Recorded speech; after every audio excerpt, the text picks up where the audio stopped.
ہندوستان میں مسلمانوں پر بیت رہی ہے، جو امتیازی سلوک ان کے ساتھ کیا جا رہا ہے، جس طرح انہیں نشانہ بنایا جا رہا ہے، جس طرح حقارت کی نگاہ سے ان کو ایک طرف دھکیلا جا رہا ہے، مارجنلائز کیا جا رہا ہے، اس پر بھی مجھے بات کرنے کا موقع ملا۔ میں بابری مسجد کے مسئلے کو بھی میں نے اٹھایا کہ کس طرح ایک تاریخی مسجد کو شہید کیا گیا اور وہاں ایک مندر کی بنیاد رکھی گئی، اور پھر جو اس کے ذمہ داران تھے ان کو بری الذمہ قرار دے دیا گیا، کسی کو سزا نہ ملی۔ مجھے وزرائے خارجہ کے سامنے یہ پاکستان کا نقطہ نظر پیش کرنے کا موقع ملا۔ پاکستان نے جو کرونا وائرس کو کنٹین کرنے کے لیے جو اپنی حکمت عملی اپنائی ہے، جس کو دنیا نے سراہا ہے،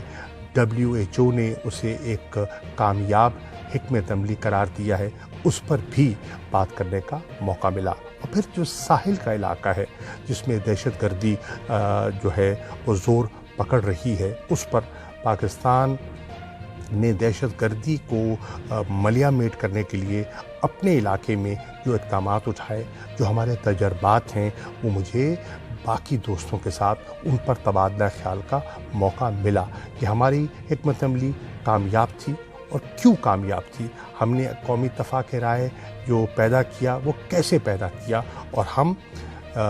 دیگر جو امہ کے ممالک ہیں اپنے تجربات ان کے ساتھ شیئر کرنے کے لیے بھی تیار ہیں، اور ان کی کیپیسٹی بلڈ کرنے کے لیے بھی ہم مددگار بن سکتے ہیں۔ مجھے یہ کہتے ہوئے بہت خوشی ہو رہی ہے کہ ہندوستان کا وہ جو پروپیگنڈا تھا کہ اس اجلاس میں کشمیر کا تو تذکرہ ہی نہیں ہے، کشمیر تو ایجنڈے پہ نہیں ہے، اس کی نفی ہو گئی۔ یہ جو قرارداد کشمیر پر اتفاق رائے سے، اور مفصل قرارداد، اگر آپ اس کا مطالعہ کریں گے تو آپ کو اندازہ ہوگا کہ کتنی تفصیلات ہیں اس میں اور کتنی بھرپور ہے۔ جب وہ آپ اس کا مطالعہ کریں گے تو ہندوستان کے پروپیگنڈے کی نفی ہو گئی۔ اسلاموفوبیا پر بھی ہمیں الحمدللہ کامیابی ہوئی اور ہمارا موقف سامنے آ گیا۔ پچھلے دنوں میں سیکرٹری جنرل جو ہیں OIC کے، ان کے اسپیشل انوائے پاکستان تشریف لائے تھے، آزاد جموں کشمیر تشریف لے گئے تھے، اور انہوں نے خود وہاں گراؤنڈ ریالٹیز کو دیکھ کر اپنی ایک اسیسمنٹ مرتب کی۔ مجھے یہ بتاتے ہوئے خوشی ہو رہی ہے کہ ان کی جو رپورٹ ہے،